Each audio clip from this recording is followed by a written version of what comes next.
అందరికీ హాయ్ అండి. ఓం నమో వెంకటేశాయ. ఈరోజు వీడియో ఏంటంటే 7 వారాల వ్రతంలో 4వ వారం అండి. ఇది నేను చేసుకుంటున్నాను. లాస్ట్ వీక్ ఏమో వీడియో తీయడం మర్చిపోయానండి నేను. అంటే ఈ హడావిడిలో వీడియో తీయాలి అనేసి అనిపించదండి. పూజ హడావిడి, పూజ పాల్గొనేటప్పుడు వీడియో తీయాలి అని నేనైతే అనుకోను. ప్రశాంతంగా పూజ మీద అంత ధ్యాస పెట్టుకొని ఫోన్లోనే కథ అవన్నీ పెట్టుకుంటాను. పంతులు గారు చెప్తుంటే మేమిద్దరం పూజ చేసుకుంటాను, నేను మా వారును.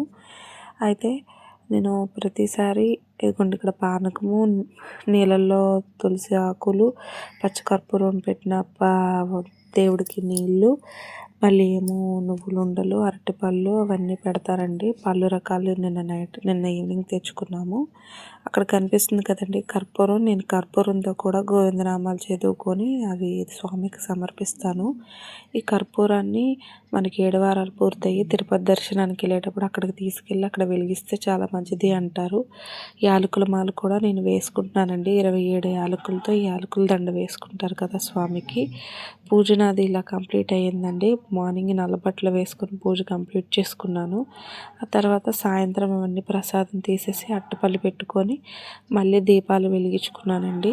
స్వామివారు పూజ చేసుకుంటే ఇల్లంతా మంచి సువాసనతో చాలా బాగుందండి. అందరూ కూడా ఈ పూజ చేసుకుంటే మంచి జరుగుతుంది.